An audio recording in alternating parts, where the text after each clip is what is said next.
마태복음 1장 1절 말씀에는 아브라함과 다윗의 자손 예수 그리스도의 세계라라고 하는 그런 말씀이 있어요.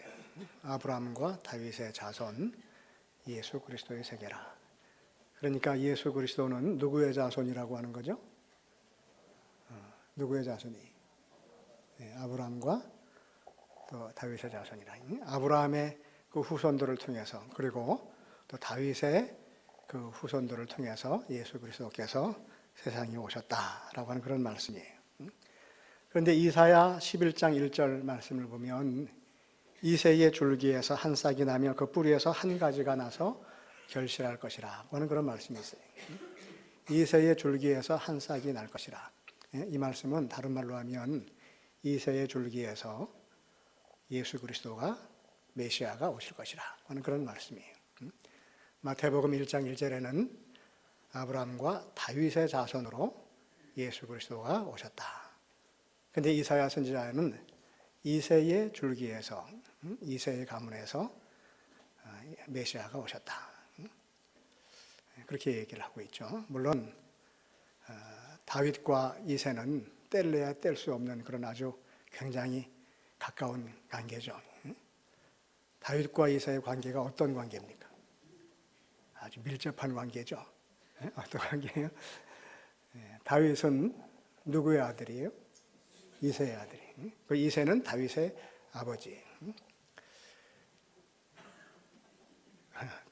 다윗의 자손 가운데 예수 그리스도께서 계신다. 그러면 다윗 왕, 이스라엘의 그 새로운 역사를 쓴 그 다윗 왕의 후손으로, 자손으로 예수님께서 오셨다. 그러면은 그렇구나 이렇게 생각할 수 있는데, 이새라고 하는 사람은 그렇게 알려진 사람이 아니에요. 물론 다윗의 아버지이기는 하지만 베들레헴 작은 마을에서 양을 치는 목자에 지나지 않았던 그런 사람입니다. 그러니까 사실 아는 사람이 별로 없어요. 아주 평범한 사람들이, 오늘 우리들보다도 더 평범한 그런 삶을 살았던 사람인데, 근데 왜 이사야 선지자는 이새의 줄기에서, 이새의 가지에서 메시아가 날 것이라고 하는 그런 말씀을 하셨을까 하는 그런 생각을 한번 해봅니다.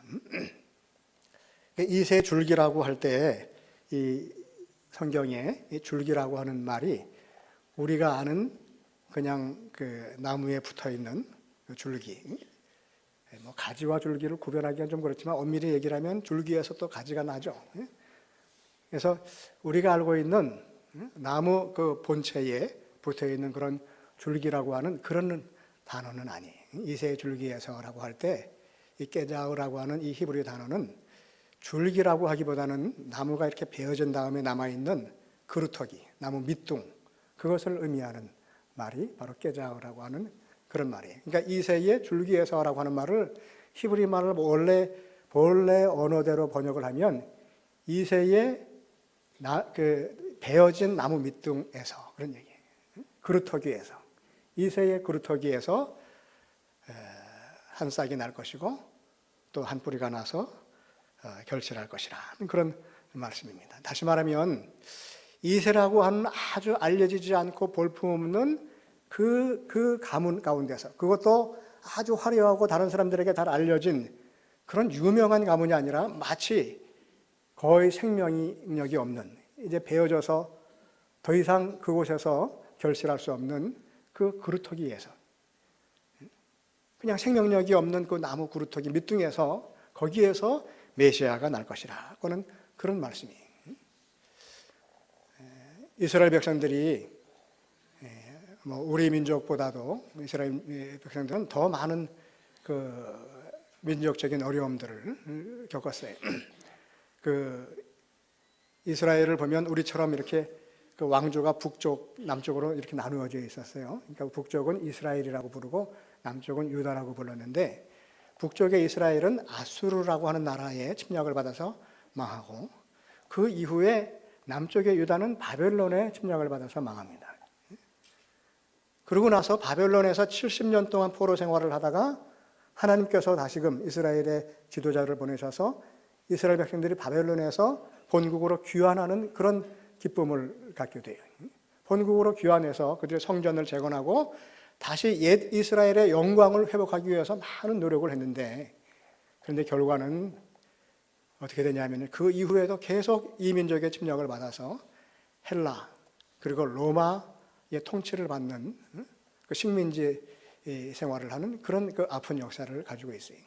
예수님께서 태어나신 때가 언제냐면은 로마의 지배 가운데 속국으로 있을 때, 이스라엘이 그때 예수님께서 태어나셨잖아요. 그러니까 어떤 면에서 보면 이스라엘이 그야말로 이제는 다 멸망해버리고 생명력이라고는 찾아볼 수 없는 나무 그루터기와 같은, 나무 밑둥과 같은 그런 형편에 처해 있을 때, 그때 하나님께서 그곳에서 그 절망 가운데 다시 이스라엘을 회복시킬, 또 온 세상을 구원하실 메시아를 보내주셨다라고 하는 그런 말씀이, 그게 바로 이새의 줄기에서 한 싹이 나다 하는 그런 의미죠. 하나님께서 보내주신 예수 그리스도 메시아는 아주 화려한 모습으로 사람들에게 환호를 받으면서 세상에 오신 것이 아니라 아무도 알지 못하는 가운데, 진짜 예수님께서 베들레헴 마구간에서 태어나셨을 때 누가 알았겠어요? 그 부모나 알고 동방박사들이나 알았지, 그 여인숙의 주인이나 알았지, 누가 알았겠어요? 알려지지 않은 모습으로, 어떻게 보면 아주 초라한 모습으로 예수님께서 오셨어요. 으리으리한 호텔이 아니라 이제 말의 먹이통에 누우셔서 세상에 오셨다는 거예요. 아주 화려하지 않고 드러나지 않는 그런 모습으로 세상에 오셨습니다. 한 나라의 대통령이나 왕이 취임을 하게 되든지 하면은요, 얼마나 아주 화려합니까? 우리나라에도 몇 년에 한 번씩 그 대통령 취임식을 하는데, 그때가 되면은 진짜 온 나라가 뭐 떠들썩할 정도로 그렇게 아주 요란한 모습으로 취임식이 치러지잖아요. 근데 만왕의 왕으로 오신 예수님께서 세상에 오실 때는 진짜 드러나지 않게 아주 초라한 모습으로, 보잘것없는 모습으로 오셨습니다. 주님께서 세상에 오실 때 드러나지 않게 조용하게 보잘것없는 모습으로 오신 것처럼 이 땅에 이루어지는 하나님의 나라도 드러나지 않게 소리 없이 우리들을 통해서 조용하게 이루어진다라고 하는 거예요. 하나님의 나라는, 천국은 어떻게 이루어지냐면요, 주님이 세상에 오실 때 아주 초라한 모습으로 드러나지 않게 숨겨진 모습 가운데서 오신 것처럼 하나님의 나라가 이 땅에 이루어지는 때도 바로 그렇게 드러나지 않게 조용하게 이루어진다고 하는 것이, 우리들이 가만히 생각을 해보면 진짜 귀하고 중요한 것은, 없어서는 안 되는 중요한 것은요, 다 가려져 있어요. 잘 눈에 드러나질 않아요. 여러분들에게 있어서 가장 중요한 것이, 가장 귀한 것이 뭘까요? 여러분뿐만이 아니라 우리 모두에게 없어서는 안 되는 제일 중요한 것, 그게 뭐예요? 다이아몬드? 아니면 어떤 보석입니까? 아니면 뭡니까? 뭐예요? 여러분, 다이아몬드 없이 10시간은 있다고 해가지고 우리들이 죽는 거 아니에요. 그러나 공기가 없으면 10분을 우리들이 버티지 못해요. 숨 쉬지 않고 10분 동안 살아있을 수 있는 사람이 어디 있겠어요? 있기는 있지만 보이지 않는 것, 진짜 중요한 것들이, 진짜 중요한 것들은 이렇게 가려주고 숨겨주고 눈에 잘 보이지 않게 그렇게 존재하는 것들이죠. 우리들이 생활하다가 잘못하면은 발가락이 잘라지는 경우도 있고요, 손가락이 잘라지는 경우도 있어요. 어떤 사람은 팔이 부러지는, 잘라지는 그런 그 아픔을 당하는 경우도 있죠. 손가락 잘라지든지 아니면 발가락 잘라지든지 팔을 한쪽을 이렇게 잘라버렸다고 해서 죽는 건 아니에요. 근데 만약에 심장을 잘라버리면 살까요, 죽을까요? 죽어요. 근데 아시는 분은 우리 장재정 집사님밖에 없는 것 같아요. 예? 여러분, 심장을 잘라버리면 죽어요. 심장에 조그마한 이상이 생기면은 그러면 죽어요. 심장은 보이질 않잖아요. 예? 여러분, 심장이 어디 있어요? 예? 심장이 어디 있어요? 몸 안에 있는 건 다 알아요. 근데 몸 안에 어디에 있냐 말이에요. 한번 심장에 있는 것을 이렇게 만져보세요. 한번 가르쳐보세요. 이쪽이에요, 이쪽이에요. 뭐 어떤 사람은 왼쪽이라고 하고 어떤 사람은 오른쪽이라고 하는데, 우리들이 어떤 면에서는요, 왼쪽인지 오른쪽인지든지 평상시에 잘 생각하지 않고 살아가. 있기는 있다고 하는 건 알아요. 근데 어디 있는지 생각도 안 하고 살아가는 거예요. 그렇게 중요한 건데 그 정도로 가려져 있고 잘 드러나지 않는다고 하는 거죠. 진짜 중요한 것은 드러나지 않아요. 어떤 면에서는요, 우리들 한 사람 한 사람이 물론 유명하고 출세해서 모든 사람들이 이름만 대도 아는 사람도 있지만 그런 사람들은 몇 명이고 거의 대부분은 드러나지 않게 자기 각자의 삶을 살아가는 사람이에요. 우리들 한 사람 한 사람은 진짜 어떤 면에서는요, 숨겨지고 드러나지 않은 모습으로 살아가는 사람들이.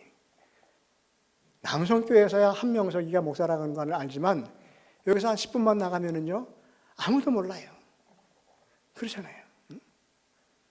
뭐 저뿐만 아니라 다른 사람들도 다 마찬가지. 우리들 개개인은 그렇게 평상시의 삶 가운데서 우리가 뭐 드러나고 아주 그냥 뭐 굉장히 그냥 그 화려한 모습으로 다른 사람들 눈에 띄고 그러지 않고 평상시의 일상의 생활을 그냥 드러나지 않게 평범하게 일상의 생활을 해 나가면서 하나님의 나라를 이루어가는 사람들이라는 거예요. 하나님의 나라는 다른 아주 그냥 유명한 사람들을 통해서 이루어지는 것이 아니라 드러나지 않게 일상의 삶을 살아가는 우리들 한 사람 한 사람을 통해서 하나님의 나라가 이 땅에 이루어진다는 거예요. 어떤 면에서는요, 내가 하나님의 나라를 이루는 사람임과 동시에 나 자신이 이미 하나님 나라이기도 해요.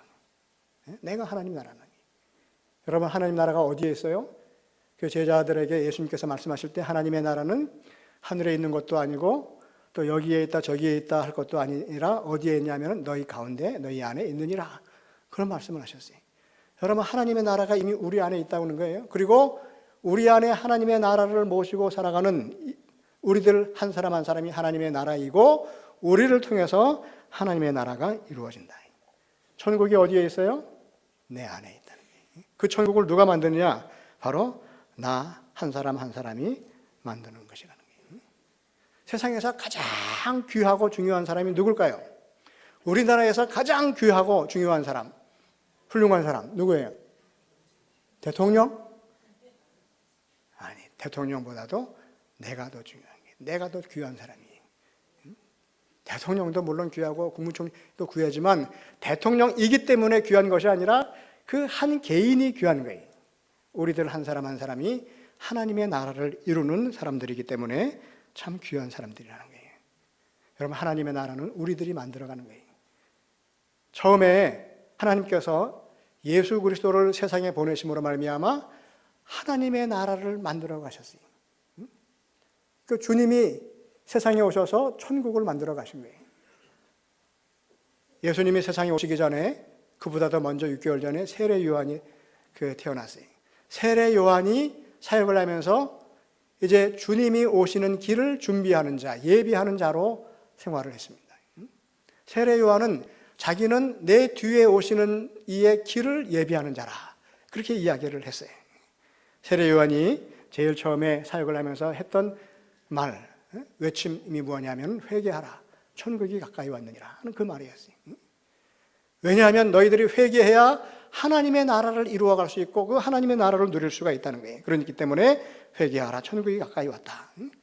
바로 세례 요한의 외침은 주의 길을 준비하는 그런 작업이었다고 하는 것이죠. 마태복음 3장 3절에 보면 너희는 주의 길을 준비하라, 그가 오실 길을 곧게 하라, 그렇게 말씀을 했어요. 그런데 세례 요한의 이 말씀이, 이 선포가 바로 이사야 선지자가 그보다 훨씬 오래전에 하나님께서 주시는 말씀을 선포했던 것이라는 거예요. 그래서 오늘 우리들이 읽은 말씀 가운데 외치는 자의 소리여 이르되 너희는 광야에서 여호와의 길을 예비하라, 사막에서 우리 하나님의 대로를 평탄하게 하라. 이사야 선지자가 외치기를 너희는 하나님의 여호와의 길을 예비하라, 하나님의 길을 준비하라. 하나님의 길을 준비하라. 이스라엘 백성들이 바벨론에서 포로 생활을 하다가 다시 본국으로 귀환을 하게 될 때 이스라엘 백성들이 본국으로 귀환하는 그 여정에 하나님께서 앞장서셔서 이스라엘 백성들을 인도해 가셨다는 거예요. 그렇기 때문에 하나님께서 가시는 그 길, 그게 바로 여호와의 길이, 그 여호와의 길을 너희들이 준비하라는 거예요. 왕의 대로를 평탄하게 하라라고 지금 이사야 선지자가 그렇게 이야기를 하고 있어요. 왕이 오시는 길을 너희들이 준비하라는 거예요. 왕이 오고 대통령이 오는 길을 준비하려면 어떻게 해야 될까? 예전에 우리 어르신들 뭐 다 그런 경험이 있으시겠지만 제가 초등학교 다닐 때, 국민학교 다닐 때 그때 갑자기 뭐 장학사가 오신다 그래가지고 학교 교장 선생님들부터 그냥 선생님들이 아주 분주해졌어요. 그래가지고 학생들한테 그 장학사가 오시기 때문에 그 장학사가 오시는 것을 맞이하기 위해서 뭐 하라 그랬어요? 회개하라 그랬어요? 청소하라 그랬어요? 청소하라 그랬어요. 무슨 청소? 대청소, 소청소?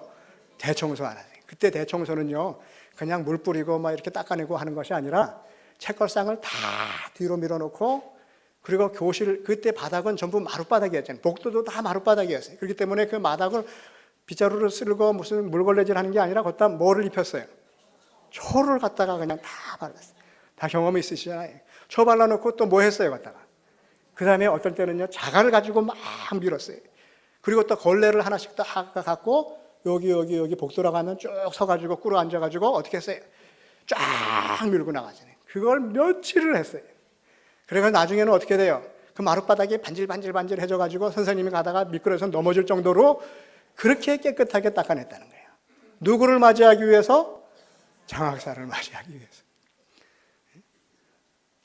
제가 군 생활할 때요, 뭐 어르신들 계신데 죄송합니다. 이 젊은 사람이 또. 그때 그 갑자기 저희 있던 그 부대에 사단장이 오신다든지 아니면 한 높은 그 장성이 온다고 하면은, 그러면 그때부터 그냥 부대가 발칵 뒤집혀져요. 그래가지고 그 쫄병들은 속된 말로 하여간 죽어나는 거예요. 왜냐하면 며칠을 갖다가 준비를 하는데, 그때 무슨 작업이라고 했냐면 평탄 작업하러 나오라고 그랬어요. 평탄 작업하러. 그 평탄 작업이 뭐냐면요, 이렇게 무슨 뭐 그 길에, 그 부대 주위의 길들을 다 다니면서 삽을 갖고 다니면서 뭐였냐면 이렇게 그 도로가 이렇게 파여져 있는 곳은 흙을 메꿔요. 그리고 조금 울퉁하게 이렇게 좀 솟아나 있는 곳은 삽으로 이렇게 쳐가지고 평탄하게 며칠을 그 작업을 했어요. 평탄 작업을. 왜냐하면은 그 부대장이 올 때, 그 사단장이나 뭐 이런 그 장군들이 올 때 걸어오는 게 아니라 다 찝차 타고 오는데, 그 찝차가 뭐 흔들리봤자 얼만큼 흔들리겠어요. 그러나 그 길을 쫙 평탄하게 깔아놓는 거예요. 울퉁불퉁하지 않고 이렇게 덜커덕 내려가지 않고 하도록 그렇게 쫙 깔아놓는 그 준비를 하는 거예요. 이게 사역 가운데 하나였어요. 그래가지고 뭐 사단장이 온다, 무슨 높은 사람이 온다고 하면은 나가서 그 준비를 했어요. 옛날 고대 근동에도 왕이나 군주가 어느 지역을 방문한다, 여행한다 그러면은요, 미리 선발대를 보내가지고 그 왕이 가는 그 길을 다 평탄 작업을 했다는 거예요. 그래가지고 파인 곳은 골짜기와 같은 곳은 메꾸고, 그리고 높아진 곳은 언덕과 산과 같은 곳은 깎고, 그래가지고 평평하게 하는 작업을 했다는 거예요. 그래서 오늘 우리가 읽은 말씀에도 골짜기마다 도두어지며 산마다 언덕마다 낮아지며 고르지 아니한 곳이 평탄하게 되며 험한 곳이 평지가 될 것이요. 바로 이것은 여호와의 길을 준비하는 자들이, 하나님의 왕의 대로를 준비하는 자들이 반드시 해야 되는 일이라고 하는 것이죠. 그래서 여호와의 길을 예비하라, 준비하라 라고 하는 이 말은 거추장스러운 것, 지저분한 것, 울퉁불퉁한 것들을 다 고르게 평탄하게 하고 깨끗하게 치워서 오시는 손님을 맞이할 수 있게 하라고 하는 거예요. 예수님께서 다시 세상에 오셔요. 그러면 만왕의 왕이신 예수님이 세상에 오실 때 그 예수님을 맞이하는 우리들은 뭘 해야 될까요? 준비해야 된다는 거예요. 여호와의 길을 준비하는 것처럼 오시는 예수님의 그 길을 우리들이 준비해야 되는데, 우리들이 주님의 길을 준비하기 위해서는 어떻게 해야 되느냐 하면 그 평탄 작업을 해야 되는데 어디 가서 해야 될까요? 두리공원 가서 해야 될까요? 아니면 수목원 가서 해야 될까요? 어디 가서 해야 될까요? 평탄 작업을 하라는 거예요. 골짜기 같은 것은 메꾸고 높아진 것은 낮추고 그 작업을 하라는 거예요. 어떻게 해야지 그 작업을 할 수 있어요? 오늘 우리들이 하려면, 우리들이 하려면. 제가 이렇게 질문을 드리니까 갑자기 이렇게 눈 뜨고 계시던 분이 다 눈을 감아. 여러분, 이 말씀은 우리들이 오시는 주님을 맞이하기 위해서 우리들이 평탄 작업을 할 때 우리 마음의 골짜기와 같이 꺼진 부분들, 피폐한 부분들을 메꾸고, 우리 마음에 교만하고 우리의 자랑으로 높아진 부분들을 다시금 이렇게 쳐서 낮추는 그런 작업을 하라고 하는 겁니다. 교만과 유산과 자기 자랑과 이기심과 욕심의 산들을 허물어서 평탄하게 하고 절망과 불신의 골짜기들을 메꾸는 작업을 하는 거예요. 그게 바로 오늘 우리들이 오시는 주님을 맞이하는 준비를 하는 것이고, 주의 길을 준비하는 것이고, 그 길을 평탄하게 하는 것입니다. 요즘 우리들의 마음밭이 얼마나 피폐해지고 황폐해졌는가 하는 것을 생각을 해보게 됩니다. 그 어느 때보다도 요즘 우리들이 살아가는 이 삶이 너무나도 피폐해졌어요. 삶이 피폐해졌다고 하는 것은 경제적으로 어렵다고 하는 것이 아니라 모든 사람들의 삶이 다시 말하면 그 마음의 밭이 피폐해졌다는 거예요. 너무너무 골짜기가 많아요. 상처가 많아요. 그래가지고 편안한 마음으로 서로를 대하고 서로 위로하고 격려하는 일들이 점점 줄어들고 끊임없이 상대방의 허점을 찾고 흠을 발견하고 그래가지고 고소하고 고발하고 하는 그런 일들이 끊이지 않고 일어나는 거예요. 지금 우리나라에도 그렇잖아요. 보면은 하여간 뭐 이렇게 봐가지고 무슨 잘못이 있는가 그걸 계속 찾아내가지고 고소하고 기소하고 안 되면 다시 하고 하여간 그런 일들이 얼마나 많이 일어나는지 몰라요. 나라 안에서뿐만이 아니라 교회 안에서도 심지어는 가정에서도 서로에 대한 미움과 분노가 팽배하게 지금 퍼져 있습니다. 교회도 그 어느 때보다도 고소고발이 이렇게 많은 때가 없다고 하는 거예요. 지금도 지금 강남에 있는 어떤 교회는 사법부에서 목사의 직무정지를 또 그 선언을 했더니 또 거기 뭐 옳다 그르다 그러면서 또 계속 지금 끊임없이 또 갈등이 일어나요. 우리 교단에도 지금 뭐 하여간 끊임없이 지금 문제들이 생겨나고 계속 고소하고 고발하고 또 서로 편먹고 지표를 만들고 그런 일들이 얼마나 많은지 몰라요. 여러분 가정에서도 그렇고요. 공동체 안에서 우리들 한 사람 한 사람들의 그 심령이 너무너무 그 골이 많이 패여졌다는 거예요. 어떤 사람들은 너무 피폐해졌고 어떤 사람들은 너무 교만한 사람도 있고 그래가지고 서로 간에 상대방의 이제 허점을 약점을 찾아내고 흠을 찾아내는 일들에 온 힘을 쏟아 기울이고 있는 그런 모습들을 우리들이 보게 됩니다. 우리 마음에 파인 골들을 메꾸고 울뚝불뚝 솟아난 우리의 심령들을 깎아내려서 평탄하게 해야 되는 그때가 되었습니다. 여러분 가만히 보면 우리 심령들의 파인 그런 골뿐만이 아니라 높아진 그 산과 같이 높아진 마음들도 얼마나 많은지 몰라요. 가만히 생각을 해보면 저마다 다 잘났어요. 물론 다 자기 잘난 맛에 살죠. 그 엊그저께 뭐 신문 기사에도 방송에 났는지 모르겠지만 또 인터넷에도 보니까 그런 기사가 있잖아요. 어떤 국회의원이 어떤 사람이 그 김포공항에서 김해공항으로 가려고 이렇게 준비를 하고 있다가 그 직원이 주민등록증을 보자고 하니까 평상시 같이 늘 이렇게 그 어디 뭐 핸드폰에 있는 뭐 아니 지갑에 있는 뭐 그런 그 사진을 보여줬는데 그렇게 보여주지 말고 꺼내서 보여달라고 요구를 했다는 거잖아요. 그러니까 이 국회의원이 너무 기분이 나빠가지고 아니 지금 직원들이 자기한테 갑질을 한단 말이야. 내 사진을 보여줬으면 되지 그걸 왜 또 꺼내서 보여주게 건네주게 하냐 말이야. 그래가지고 이분이 기분이 나빠가지고 거기서 뭐 이렇게 저렇게 얘기를 했는데 그게 기사가 떠가지고 지금 뭐 난리가 났어요. 본인은 뭐 욕을 한 적이 없다 했는데 큰 소리는 쳤다고 본인이 인정을 하더라고요. 그러니까 나중에는 그 공사 사장 나오라고 해. 공사 사장 나오라고 하세요. 이렇게는 안 했을 것 같아. 사장 나오라 그래. 사장 나오라 그래. 뭐야 이거? 그리고 큰 소리를 치고 나중에는 이제 시간 돼가지고 본인이 들어가고 보좌관 통해서 뭐 처리하도록 했다고 하는데 사장한테 진짜 전화까지 했다고 하는 거예요. 제가 그 기사를 읽으면서 아이고 그냥 막 이렇게 괜히 막 이게 뭐 올라오더라고. 근데 이제 그분은 그분 나름대로 자기가 갑질을 당했다는 거예요. 왜냐하면 그냥 보여주기만 해도 되는데 직원이 불필요하게 필요 없이 과잉 하여간 뭐 액션을 취했다는 거지. 그걸 왜 꺼내서 보여주게 하냐는 거야.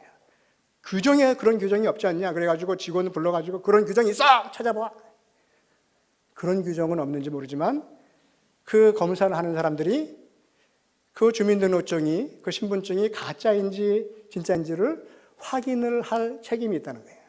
그러니까 거의 대부분은 공항에 들어갈 때 주민등록증을 꺼내서 보여주는 게 이제 그런 이유라고 하는 뭐 그런 얘기가 있어요.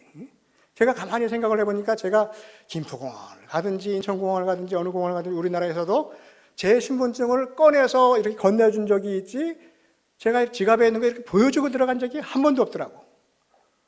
왜냐하면 꺼내서 다 이렇게 그렇게 검사를 했어요. 다른 사람들도 다 그렇게 했고. 근데 이분은 기분 나쁜 거예요. 아니, 나 같은 국회의원에게도 그런 갑질을 한다고 한다면 일반 시민들에게는 얼마나 횡포가 심하겠느냐. 본인은 그 마음에서 했다는 거예요. 백성들을 위하는 마음에서. 나 같은 국회의원에게도 그렇게. 국회의원이 뭐가 달라? 벌써 이게 특권의식이 들어가요. 나 같은 국회의원도 이런 대접을 받으면 다른 사람은 오죽하겠느냐. 여러분, 국회의원이 뭐가 달라요? 아니, 그 신분증 꺼내서 보여주는 게 뭐가 그렇게 힘든 일이라고. 왜 그래요? 그래서 어떤 사람이 그런 얘기를 해요. 난 이제까지 신분증 보여달라고 해가지고 꺼내서 보여달라고 하는 거, 그것 만약에 그런 일을 당한다고 해서 내가 공사 사장에게 전화할 수 있는 사람이 아니다 말이에요. 나는 그런 생각 못 한다. 근데 벌써 사장 나오라고 해야 할 정도 되면 그건 벌써 이게 갑질하는 게 아니냐 말이에요. 그런 그 이야기들이 다 올라와요. 여러분, 왜 그래요? 교만이 그게 다른 거예요. 나는 이 나라의 국회의원이기 때문에 나는 이제까지 보여주고 갔지, 내가 언제 꺼내서 보여준 적은 없단 말이에요. 나는 이제까지 뭐 공항 이용하면서 귀분실도 내가 사용하지 않았는데, 자기만 사용 안 했나? 나도 사용 안 했는데. 국회의원인데, 내가 이렇게 높은 사람인데 산과 같은 나를 어떻게 감히 네가 뭐라 그러냐는 거예요. 여러분, 오늘 우리들이 그 국회의원뿐만이 아니라 가만히 보면 그런 모습으로 살아가는 우리들 자신의 모습이 얼마나 많은지 몰라요. 어떤 장로님이 그러더라고. 목사님 참 답답해 죽겠어요. 자기 교회 목사님은 승용차를 탈 때 항상 부목사 누군가가 문을 열어줘야지만 탄다는 거예요. 아이고, 그 얘기 듣고 제가 부끄러워서 혼났어요. 목사도 마찬가지고 국회의원도 마찬가지고, 여러분, 우리들이 조금만 자칫 잘못 생각을 하게 되면요, 나는 이런 사람인데, 그 특권의식이 그게 갑질이잖아요. 갑질이라고 하는 건 다른 것이 아니에요. 높아진 마음이 주체가 안 되는 거예요. 산과 같이 높아진 마음이 주체가 안 되는 거예요. 그게 갑질이에요. 예수 그리스도를 모시는 사람들, 오시는 주님을 맞이하는 사람들은 그 산과 같이 높아진 그 마음들을 깎아내려야 된다는 거예요. 평탄하게 해야 된다는 거예요. 낮아져야지만 된다고 하는 겁니다. 이제 우리는 방향을 바꿔야지만 됩니다. 서로의 부족한 점을 찾아내고 또 상대방의 흠을 발견하는, 내 힘을 쏟아부었던 바로 그쪽에서 다른 쪽으로 상대방의 좋은 점을 발견하고 상대방을 위로하고 격려할 수 있는 좋은 점을 발견하는데 힘을 기울이는 그런 방향으로 우리의 삶의 방향을 바꿔야 된다는 거예요. 흠이 되고 문제가 될 만한 일들을 찾아내는데 초점을 맞추는 것이 아니라 칭찬하고 격려할 수 있는 일을 발견하는 일에 초점을 맞추는 노력을 해야지만 된다. 바로 그것이 오시는 주님을 맞이하는 우리들이 제일 먼저 해야 하는 일입니다. 바로 그것이 천국을 회개하고 천국을 누리는 사람들이 가장 먼저 해야 되는 일이라는 거예요. 바로 그것이 파인 골짜기를 돋우고 울퉁불퉁 솟아난 곳을 평탄케 하는 일이고, 바로 그것이 하나님의 대로를 평탄하게 하는 일입니다. 높아진 것들을 깎아내는 작업을 해야지만 돼요. 국회의원만 높아지는 것이 아닙니다. 가만히 보면 우리들은 진짜 높은 마음을 가지고 살아가고 있어요. 골짜기를 메꾸고 높아진 산들을 깎아내는 바로 그 작업은 상대방에게 내가 맞추어가는 노력을 하는 거예요. 상대방을 나에게 맞추도록 하는 것이 아니라 내가 상대방에게 맞추는 노력을 하는 거예요. 그게 바로 골짜기를 메우고 산을 깎아내는 그 작업을 하는 거예요. 상대방이 그거 꺼내서 보여주십시오. 그러면 내가 아무리 국회의원보다 높은 신분을 가지고 있는 사람이고 내가 국토교통위에 속해 있는 국회의원이라 할지라도, 그래도 죄송합니다, 조금만 기다리십시오, 제가 꺼내드리겠습니다. 내가 상대방의 요구에 맞추는 거예요. 네가 나한테 감히 그런 요구를 해? 나에게 맞춰! 라고 하는 것이 아니라 내가 맞추는 거예요. 나이가 들어서 머리카락이 반쯤 휘어진 어떤 남자가 있었대요. 나이가 들어서 머리가 이제 반백이 됐어요. 흰머리 절반쯤, 검은머리 절반쯤 있는데 이 남자가 자기 부인 몰래 두 여자를 사귀었다는 거예요. 한 여자는 자기보다 나이가 젊은 여자이고 한 여자는 자기보다 나이가 많은 여자예요. 근데 이 두 여인이 이 남자를 만날 때마다 사랑하는 표현이 서로 달랐대. 나이가 젊은 여자는 그 자기보다 나이가 많은 그 남자를 만날 때마다 보니까 머리에 보이는 그 흰 머리가 자기에게 부담이 되는 거야. 내가 이렇게 나이 많은 사람들이랑 어울려 다닌다라고 하는 것을 사람들이 알까 봐. 그래서 만날 때마다 그 상대방 남자의 흰 머리카락을 하나씩 뽑았다는 거예요. 그러고 나가지고 나중에는 또 다른 여자를 만나면 이제 나이 많은 여자가 이 남자를 만나서는요, 자기가 이 남자보다 나이가 많은데, 자기가 흰머리가 더 많은데, 이 남자가 보니까 이 검은 머리가 아직도 있거든. 그러니까 자기에 맞추려고 검은 머리를 또 하나씩 뽑았다는 거예요.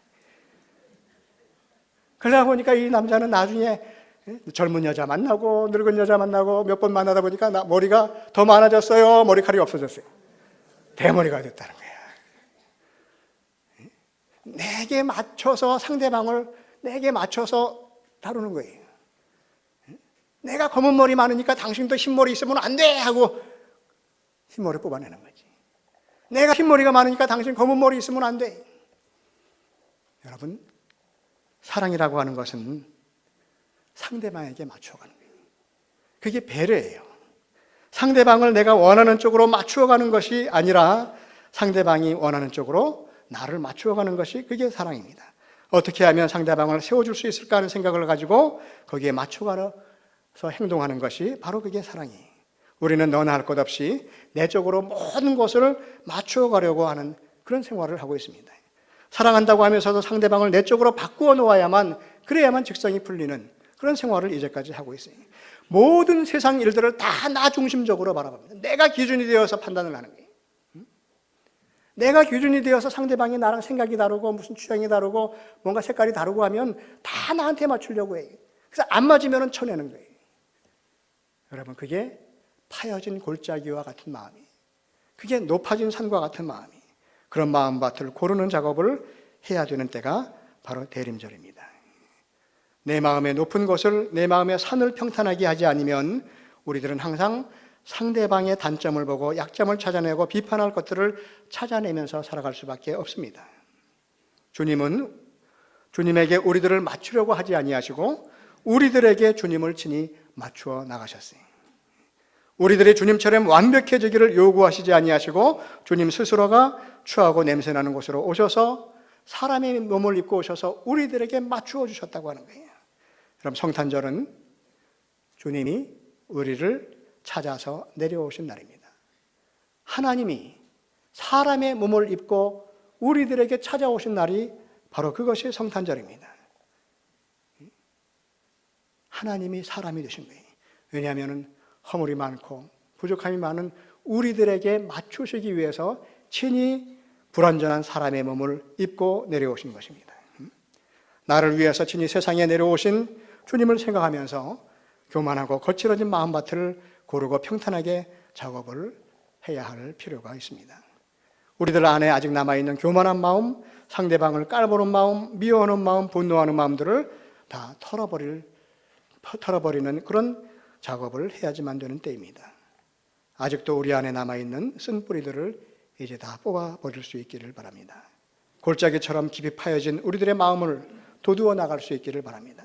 그리고 산처럼 높아진 교만한 마음들을 다 내려놓을 수 있기를 바랍니다. 이 대림절은요, 우리의 마음밭을 고르는 때예요.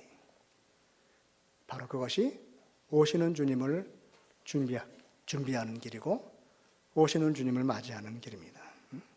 바라기는 우리들 심령에 파여져 있는 피폐한 그런 그 모습들을 메꾸고 교만으로, 자랑으로 높아져 있는 우리의 마음을 깎아내리는, 평탄하게 하는 작업을 함으로 말미암아 오시는 주님을 기쁨으로 맞이할 수 있는 저와 여러분 되기를 간절히 바랍니다.